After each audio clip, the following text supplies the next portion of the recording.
Hello guys, कैसे हैं आप लोग। उम्मीद है आप लोग अच्छे होंगे। चलिए आज हम अपना लेक्चर नंबर 2 स्टार्ट करते हैं, जिसमें हम पढ़ाएंगे एडिशन ऑफ वेक्टर्स।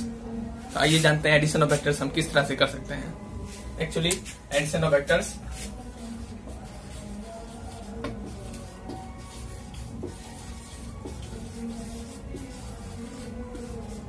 दो तरीके से कर सकते हैं। एक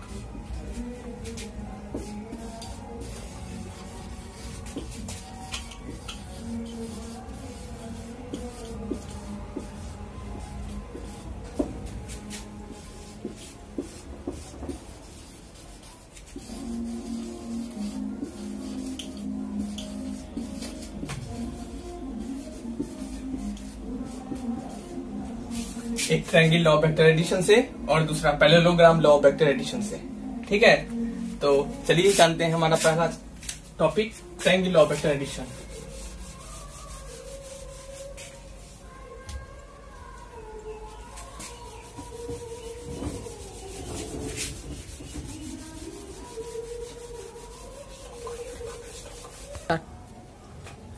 तो triangle law of vector addition, तो मैं पहले आपको इसकी डेफिनेशन बताऊंगा जिससे आपके कंसेप्ट और क्लियर होंगे।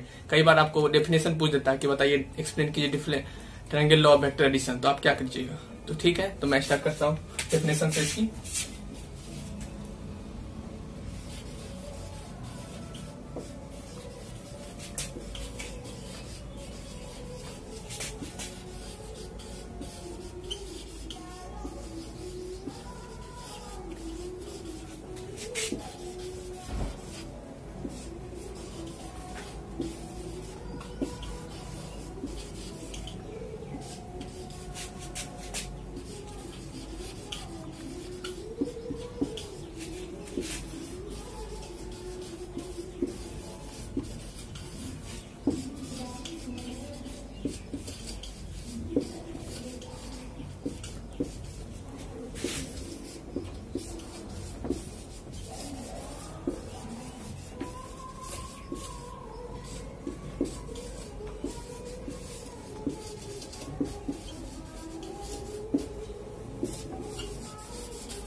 ठीक है, ये आपकी डेफिनेशन।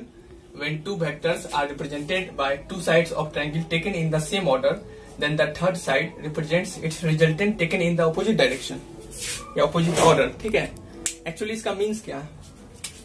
इट मीन्स जैसे आप दो ट्रायंगल ले रहे हैं, दो वेक्टर लिए A और ये B, इसका डायरेक्शन ये है, इसका डायरेक्शन ये है। तो ट्रायंगल कैसा होता है, देखिए ट्रायंगल ऐसा होता है, ये ट्रायंगल है, तो ये इसके साइड्स हुए, ये वेक्टर को रिप्रेजेंट कर रहे हैं A, ये इसके साइड सेकंड साइड ये B वेक्टर को रिप्रेजेंट कर रहे हैं। ठीक है, तो हमने क्या लिखा है, when two vectors are represented by two sides of triangle. इतना दूर क्लियर है आपका। A वेक्टर आपका ये साइड को रिप्रेजेंट कर रहा है और B वेक्टर आपका ये साइड को रिप्रेजेंट कर रहा है। सेम डायरेक्शन में है, taken in the same order लिखा हुआ। इसका मतलब क्या हुआ, जिस तरफ से हम चल रहे हैं उसी तरफ से हम आगे बढ़ रहे हैं। ठीक है, तो अगला कहता है लाइन कि तो थर्ड साइड जो होगा, मतलब थर्ड साइड किसका, ट्रायंगल का, मतलब ये साइड रिप्रेजेंट करेगा किसको, resultant of the two vectors के सम को। ठीक है, इसका मतलब taken in the opposite direction, मतलब क्या ऑपोजिट क्या, इस साइड होगा। डायरेक्शन क्या इसके ये होंगे, नहीं इसके डायरेक्शन ये होंगे, क्योंकि अगर आप इस डायरेक्शन को इस तरफ लेते हैं तो ये इस तरफ हो गया, इस तरफ हो गया, यानी सेम डायरेक्शन में हम आगे बढ़े, इधर से यहाँ, इधर से इधर, यहाँ से यहाँ, जो कि गलत है। तो हमारा वेक्टर ये होगा, ए वेक्टर बी की तरफ गया, उसके बाद बी वेक्टर, और उसके बाद ऑपोजिट डायरेक्शन में रिजल्टेंट बना। रिजल्टेंट को हम आर से डिनोट करते हैं, आर वेक्टर से। ठीक है, इतना समझ गए। तो आगे हम इससे हमें ये पता चला कि दो वेक्टर, इसका सम होता है a vector plus b vector is equal to r vector. समझ गए आप लोग। तो इससे हमारा वेक्टर एक्चुअली देता क्या हम लोग को, वेक्टर एक्चुअली हमें डायरेक्शन देता है और रिजल्टेंट का मैग्नीट्यूड देता है। तो एक्चुअली वेक्टर हमें देता क्या है, डायरेक्शन और मैग्नीट्यूड। तो इससे रिजल्टेंट, हमारा जो रिजल्टेंट जो वेक्टर है उसका डायरेक्शन तो हमें पता चल गया कि हाँ ऑपोजिट डायरेक्शन में है इस दोनों वेक्टर के, और आर बराबर होगा हमारा ए वेक्टर का और प्लस बी वेक्टर का सम, जिसे हम रिजल्टेंट कहते हैं। ठीक है। लेकिन इससे क्या मैग्नीट्यूड पता चलेगा रिजल्टेंट वेक्टर का? आर का हमें मैग्नीट्यूड चाहिए, तब हम क्या करेंगे? तो इसके दो तरीका है, ठीक है।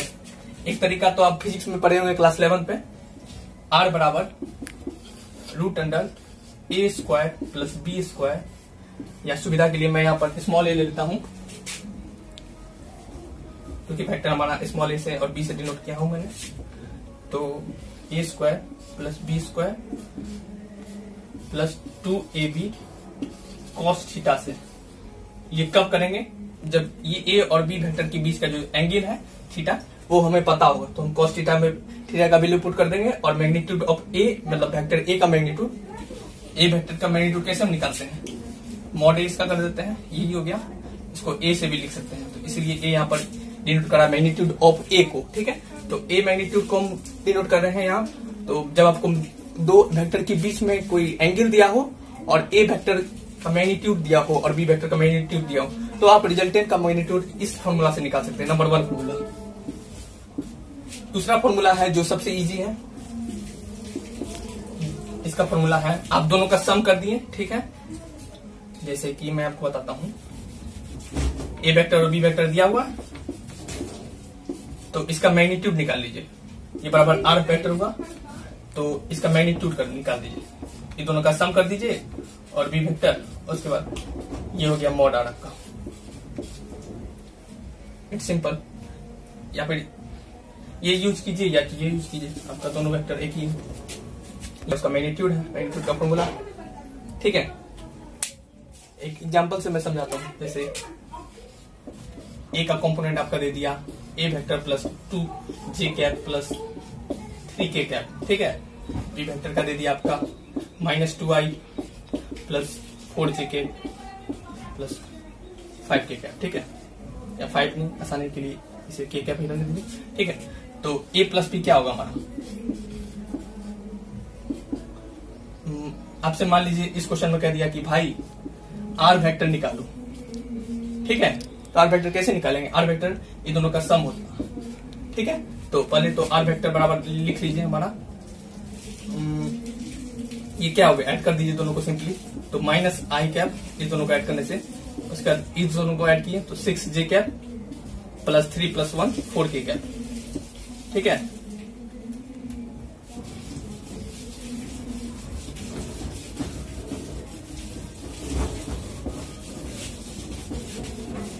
अब इसका अगला बार क्वेश्चन पूछ देता है, मान लीजिए मैग्नीट्यूड निकालिए आर का, तो आप कैसे निकालेंगे? तो इसका मैग्नीट्यूड निकाल दीजिए। आर वेक्टर का मैग्नीट्यूड क्या होगा? ये जो आर है उसका कोफिशिएंट का स्क्वायर, यानी -1 का स्क्वायर प्लस 6 का स्क्वायर प्लस 4 का स्क्वायर, ये क्या हो जाएगा? 1 प्लस 36 प्लस 16, तो 36 37, 37 6 43 और 10 53, 53। यही हो गया आपका answer, magnitude of R vector, ठीक है। चलिए आगे कहते हैं। तो ट्रायंगल लॉ हो गया हमारा। अब चलते हैं हम पैरेललोग्राम लॉ की तरफ।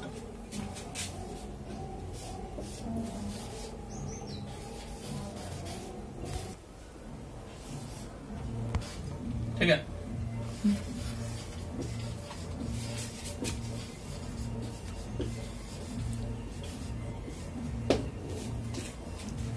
ट्रायंगल लॉ तो मैंने बता दिया, बात तो बहुत कर रहे हो, खड़े हो जाओ। तो थोड़ा पैरेललोग्राम लॉ का नाम सुने हो? Yes sir. क्या होता है, डिफाइन करो तो थोड़ा।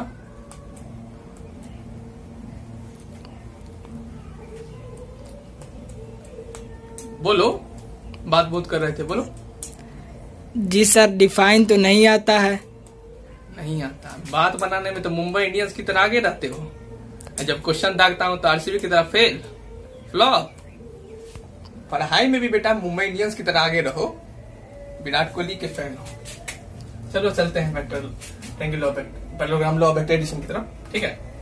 तो parallelogram law of vector addition क्या करता है? सबसे पहले मैं स्टेटमेंट बोलता हूं। जैसे जब कोई दो वेक्टर रिप्रेजेंट करता है टू साइड्स ऑफ पैरेललोग्राम की ओर से, तो उसका रिजल्ट, उसका डायगोनल जो है वो रिजल्टेंट को डिनोट करता है। इसका मतलब क्या हुआ? ये कोई वेक्टर है ए वेक्टर, ये बी वेक्टर, ठीक। ये इस तरफ जा रहा है, ये इस तरफ जा रहा है, लेकिन ट्रायंगल लॉ की तरह दोनों का एक ऑर्डर में नहीं है, सेम ऑर्डर में नहीं है डायरेक्शन। ये कोई एक इनिशियल पॉइंट है, उससे दोनों इवॉल्व हुआ है, वेक्टर ए और वेक्टर बी। तो उसका डायगोनल क्या मैंने बोला, ये डायगोनल उसका हो जाएगा रिजल्टेंट आर वेक्टर। ठीक है, ठीक है। तो अच्छा, आपने आपके दिमाग में एक बात याद आई कि आखिर इसे parallelogram law of vector addition क्यों कहते हैं? पिछली बार तो आपने देखा कि ट्रायंगल लॉ की तरह था, ट्रायंगल लॉ को फॉलो कर रहा था, तो triangle law of vector addition. क्या पैरेललोग्राम लॉ के साथ ऐसा है? हाँ बिल्कुल है। जैसे आप इसे इसके इक्वल एक वेक्टर बना दीजिए, ए वेक्टर की इक्वल, ये भी ए वेक्टर हो जाएगा। ठीक है, इधर इसकी इक्वल बी वेक्टर की इक्वल एक वेक्टर बना दीजिए, ये भी बी वेक्टर। ठीक, तो अब ये पैरेललोग्राम लॉ की तरह दिख रहा है, पैरेललोग्राम की तरह दिख रहा है, इसमें ए पैरेलल है ए वेक्टर के और बी वेक्टर बी वेक्टर के पैरेलल है। Yes sir. रिजल्टेंट आर हो जाएगा, समझे? तो यहाँ पर भी आर बराबर क्या हो जाएगा, ए वेक्टर प्लस बी वेक्टर। इसका डायरेक्शन हमारा डायगोनल की तरफ, ये डायगोनल होगा पैरेललोग्राम लॉ का। पैरेललोग्राम लॉ का ये रिजल्टेंट जो है ये डिनोट करेगा डायगोनल। ठीक है, अब मैं इसका आगे प्रूफ भी बता देता हूं आपको पैरेललोग्राम लॉ की आया कहां से है। ठीक है, ताकि बच्चों को सुविधा हो आगे समझने की। ठीक है, तो ये हमारा वेक्टर हो गया, इसका डायरेक्शन ये ए वेक्टर, उसके पैरेलल ये वेक्टर, ये बी वेक्टर, और उसके पैरेलल ये बी वेक्टर। ठीक है, इसको अंदर की तरफ इंडिकेट कर सकते हैं। ठीक,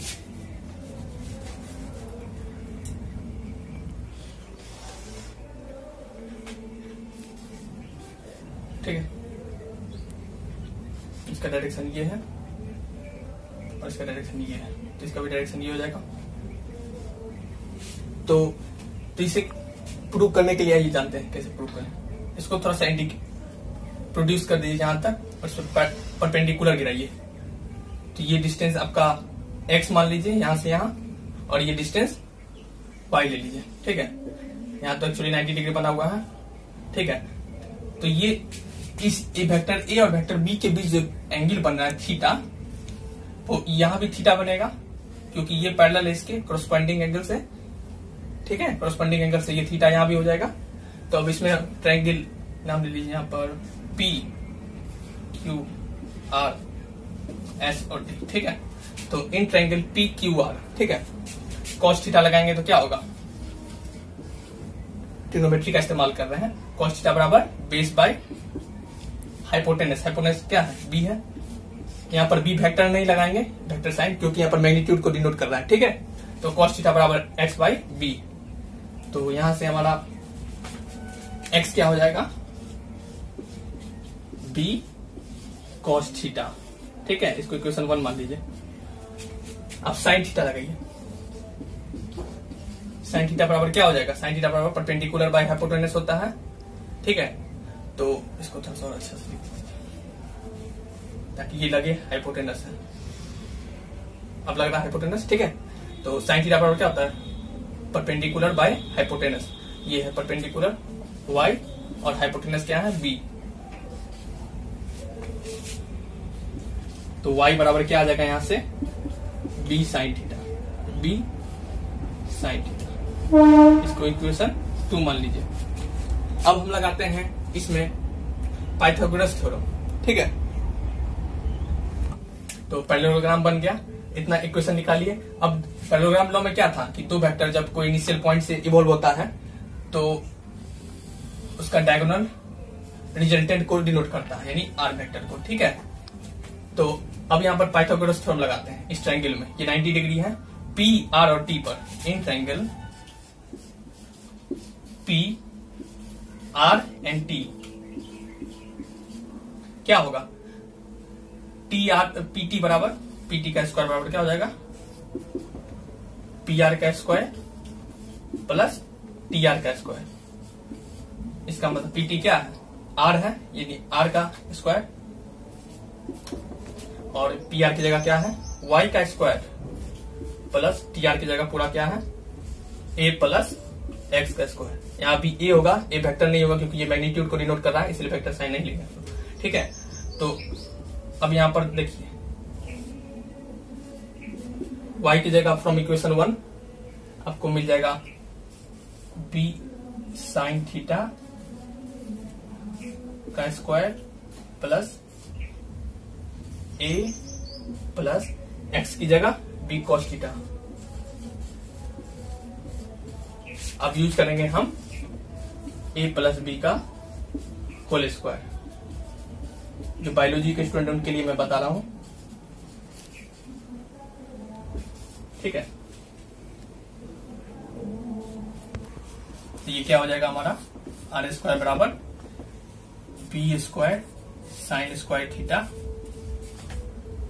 प्लस ए प्लस बी का होल स्क्वायर क्या होगा, a square plus b square cos square theta plus 2ab cos theta. ठीक है, तो हमारा क्या हो जाएगा, आर स्क्वायर बराबर बी स्क्वायर अगर कॉमन ले ले तो ये b square sine square theta plus cos square theta.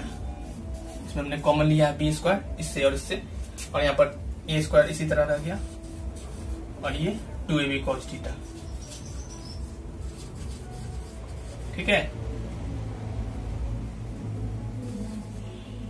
ठीक है। तो आर स्क्वायर बराबर, क्योंकि sign square plus cos square theta बराबर 1 होता है, आपने ट्रिग्नोमेट्री में पढ़ा होगा, क्लास 10th में भी है ये, और बायोलॉजी वाले स्टूडेंट भी इसे आसानी से समझ सकते हैं। ठीक है, तो आर स्क्वायर बराबर यहाँ पर ये 1 हो जाएगा, तो ये हमारा क्या हो जाएगा, यहाँ पर जगह नहीं, मैं यहाँ लिख देता हूँ, आर स्क्वायर बराबर ये बी स्क्वायर इंटू 1 हो जाएगा। Sine square plus cos square theta बराबर 1 होता है, तो b square into 1 in b square. ठीक है, और यहाँ plus a square plus 2ab cos theta. तो आर बराबर क्या हो जाएगा हमारा, root under a square plus b square plus 2ab cos theta. ये हमारा मैग्नीट्यूड है, क्योंकि हम जानते हैं आर को हम ऐसे लिख सकते हैं, तो मैग्नीट्यूड को हम निकाल सकते हैं इस फॉर्मूला से। ये जो फॉर्मूला है ना, इससे मैग्नीट्यूड, ये आर जो है मैग्नीट्यूड को दिखा रहा है। ठीक है, तो ठीक है, this implies r square plus b square plus 2ab cos theta. तो मॉड आर यानी मैग्नीट्यूड ऑफ आर बराबर हो जाएगा a square plus b square plus 2ab cos theta. ठीक है, इससे हमारे रिजल्टेंट का मैग्नीट्यूड पता चल जाएगा, क्योंकि डायरेक्शन वेक्टर हमारा दो चीज देता है, एक डायरेक्शन और दूसरा आपको मैग्नीट्यूड। तो डायरेक्शन तो यहाँ से पता चल गया कि इसका डायगोनल इस तरफ है, तो इस तरफ डायरेक्शन होगा वेक्टर आर वेक्टर का रिजल्टेंट का, और उसका मैग्नीट्यूड इस वेक्टर से इस तरह फॉर्मूला से निकल जाएगा। ठीक है, उम्मीद है आपको ये समझ में आया होगा ये डेरिवेशन कि किस तरह अपन कैसे निकाल सकते हैं अपन डेरिवेशन से रिजल्टेंट का मैग्नीट्यूड। ठीक है, आप इसका स्क्रीनशॉट ले सकते हैं, क्योंकि ये 11th में भी है, फिजिक्स में आपका डेरिवेशन बहुत इंपॉर्टेंट है, पूछता भी है कई बार एग्जाम में। और ऐसे भी वेक्टर 12 क्लास 12 वेक्टर को समझना है, तो ये आपका पैरेललोग्राम लॉ वेक्टर एडिशन आपको बहुत हेल्प करेगा, क्योंकि मैग्नीट्यूड से फॉर्मूला से आपको बहुत सारा न्यूमेरिकल बनता है। ठीक है, आप ले लीजिए, मैं साइड हट देता हूं। लॉज हम लोग पढ़ चुके हैं, triangle law of vector addition और parallelogram law of vector addition. अब हम चलते हैं प्रॉपर्टीज ऑफ, आज का लास्ट टॉपिक है जो कि प्रॉपर्टीज ऑफ वेक्टर एडिशन। ठीक है,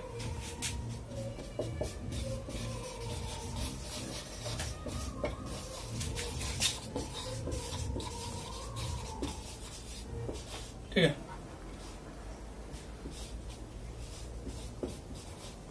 तो सबसे पहले पढ़ते हैं कम्यूटेटिव लॉ।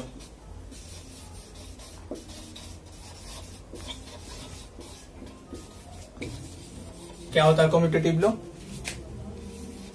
ए वेक्टर प्लस बी वेक्टर बराबर B vector plus a vector. ठीक है, आप लोग ने पहले भी पढ़ा होगा यहाँ पर कि 1 प्लस 2 बराबर होता है 2 प्लस 1, या फिर 5 plus 3 is equal to 3 plus 5। तो ये होता है हमारा कम्यूटेटिव लॉ, इसी तरह का फॉलो है। जैसे ए वेक्टर कोई भी है, आई वेक्टर प्लस जे प्लस के वेक्टर, और बी वेक्टर हमारा 3i plus 2j minus 2k। ठीक है, तो ए प्लस बी वेक्टर क्या होगा, 4i cap plus 3j cap minus k cap, और यही हो जाएगा हमारा b प्लस ए वेक्टर भी। ठीक है, हमारा पहला कम्यूटेटिव लॉ यहीं पर पूरा होता है। दूसरा है हमारा एसोसिएटिव लॉ।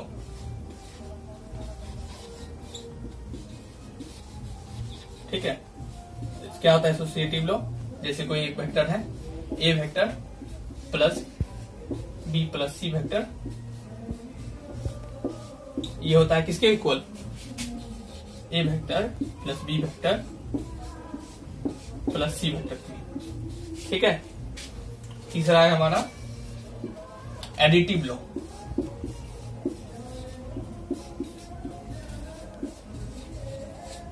ये क्या है, ये है जैसे एक कोई भी वेक्टर है, ए वेक्टर है प्लस ये वेक्टर, इसे कहते हैं जीरो वेक्टर, क्योंकि इसका मैग्नीट्यूड जीरो होता है। मैंने अपने पहले लेक्चर में बताया था जीरो वेक्टर क्या होता है, ठीक है। तो a vector plus zero vector is equal to क्या होता है, आप इसे लिख सकते हैं zero vector plus a vector, या इसको इस तरह भी लिख सकते हैं a vector plus minus of a vector. इसका मतलब क्या, वेक्टर का मैग्नीट्यूड तो सेम होगा लेकिन डायरेक्शन अलग होगा। जब हम किसी भी वेक्टर में नेगेटिव साइन लगाते हैं, बराबर क्या होगा जीरो वेक्टर, क्योंकि ये दोनों कैंसिल हो जाएगा। इसको ऐसे भी लिख सकते हैं minus of a vector plus a vector, इसके इक्वल होगा। तो ये हमारा प्रॉपर्टीज है। आज का सेशन यहीं पर कंप्लीट होता है। आगे आपको शिवम भाई पढ़ाएंगे ऑर्गेनिक का कुछ आपको इम्पोर्टेंट चीज।